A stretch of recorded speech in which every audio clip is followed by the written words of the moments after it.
Assalamualaikum warahmatullahi wabarakatuh. Perkenalkan, nama saya Imelda Maharani dengan NIM C1B021026, kelas R003 Manajemen dengan dosen pengampu Pak Wirmi Eka Putra. Di sini saya akan menjelaskan materi tentang jurnal khusus, yang dimana materi pertama kita masuk yaitu konsep dasar jurnal khusus. 1. Pengertian jurnal khusus. Pengertian jurnal khusus adalah semua jurnal terkecuali untuk jurnal umum. Jurnal-jurnal ini digunakan untuk mencatat jenis-jenis transaksi tertentu yang berisi informasi penting. Pencatatan dalam jurnal khusus dilakukan agar catatan tersebut tidak memenuhi buku besar dengan cepat, meskipun nantinya jumlah total dalam jurnal-jurnal khusus ini secara berkala dimasukkan ke buku besar umum dalam bentuk ringkasan secara berkala. Jurnal khusus juga bertindak sebagai alat pemantauan untuk organisasi bisnis. Jurnal-jurnal ini mengurangi kemungkinan perubahan dalam catatan akuntansi karena entry-entry di dalamnya dibuat dalam urutan kronologis. Yang kedua, ada jenis-jenis jurnal khusus. Dalam jenis-jenis jurnal khusus terdapat 4, yaitu ada jurnal pembelian. Yang pertama kita akan bahas jurnal pembelian. Pengertian jurnal pembelian adalah jurnal khusus untuk mencatat semua jenis pembelian, baik barang maupun bukan barang secara kredit. Jurnal ini paling sering ditemukan dalam sistem akuntansi manual, di mana diperlukan untuk menyimpan laporan transaksi pembelian bervolume tinggi di luar buku besar. Jenis-jenis transaksi pembelian tersebut yakni pembelian barang dagang secara kredit dan pembelian perlengkapan, peralatan, serta aktiva lain secara kredit. Semua jenis pembelian yang dilakukan secara kredit dicatat dalam jurnal pembelian, termasuk yang berikut.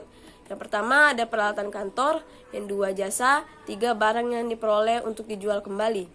Jurnal ini berfungsi untuk menyederhanakan pencatatan dan memudahkan pembukuan transaksi bervolume tinggi ke dalam buku besar.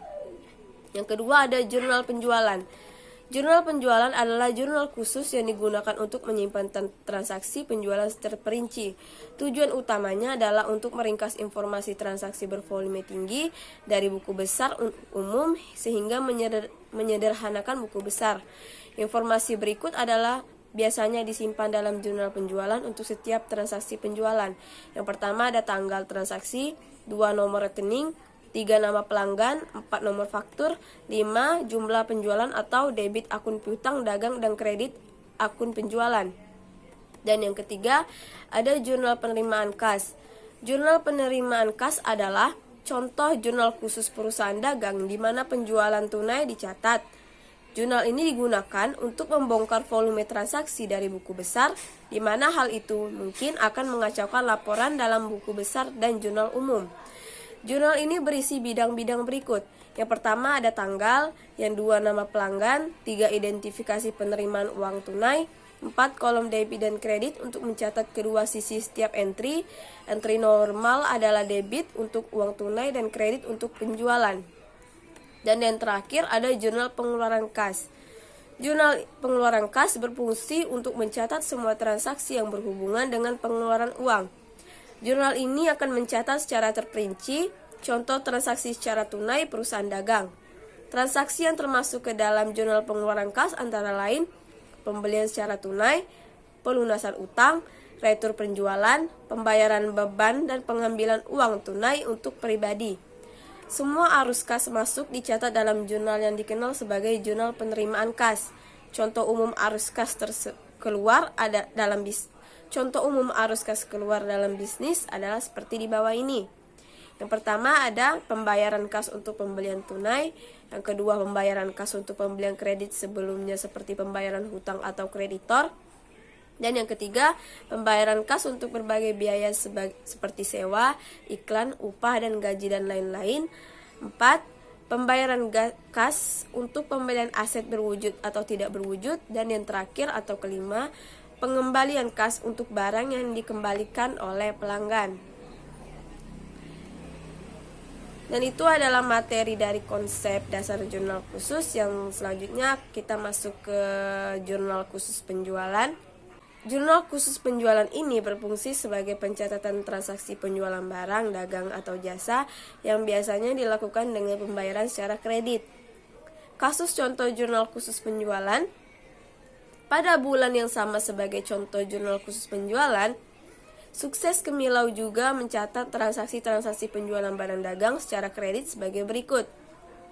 Tanggal 5 April dijual kepada tokoh Matahari Dagang dengan harga 700.000, syarat pembayarannya 2:10 dan N/30 faktur nomor 11, dan 8 April faktur nomor 12 dikirimkan kepada toko Lili atas penjualan barang seharga 1 juta, syarat pembayaran 1/10 dan N/60. Untuk menjawab keterangan di atas, berikut cara membuat jurnal khusus melalui contoh jurnal khusus penjualan. Kita lihat di sini ada keterangan toko Matahari dan toko Lili. Syarat pembayarannya 2:10 dan N/30 dan 1:10 dan N/60. Di jumlahnya di sini debit ada piutang dan kredit ada penjualan. Di toko Matahari 700 debit piutang dan kredit penjualan 700. Di toko Lili ada debit piutang 1 juta dan penjualan kredit ada 1 juta, sehingga antara debit dan kredit tersebut seimbang, yaitu 1.700.000.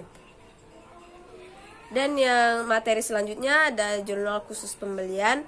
Jurnal khusus pembelian berguna untuk mencatat transaksi-transaksi pembelian barang dagangan serta barang lainnya yang dilakukan secara kredit, sehingga berfungsi sebagai pencatatan transaksi pembelian yang dilakukan ketika adanya pembayaran secara kredit. Kasus contoh jurnal khusus pembelian. Kini sebagai contoh jurnal khusus pembelian, ada transaksi perusahaan dagang sukses Kemilau bulan April 2020 yang berhubungan dengan pembelian secara kredit. Tanggal 9 April ada dibeli secara kredit dari toko Gunung perlengkapan toko seharga 150.000, dan tanggal 18 dibeli secara kredit dari toko mewah perlengkapan toko seharga 300.000. Seperti keterangan di atas, maka Anda perlu mengetahui cara membuat jurnal khusus melalui contoh jurnal khusus pembelian, yaitu keterangan ada toko Gunung dan toko mewah. Di sini ada di debit perlengkapan dan kredit utang dagang. Di toko Gunung debit ada 150.000 dan di kredit pun ada 150.000. Di toko mewah debit 300.000 perlengkapan dan kredit ada utang dagang 300.000.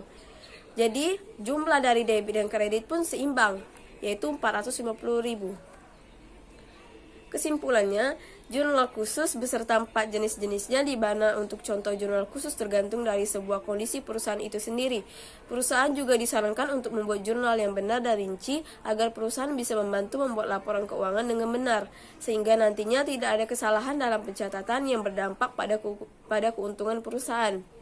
Selain itu, jurnal khusus juga dibuat untuk meminimalisir adanya kesalahan dalam membuat sebuah jurnal, dan ketika ingin memasukkan data ke buku besar tidak dilakukan secara berulang kali. Baiklah, sekian dari penjelasan saya tadi. Jika banyak kesalahan saya mohon maaf. Saya akhiri. Wassalamualaikum warahmatullahi wabarakatuh.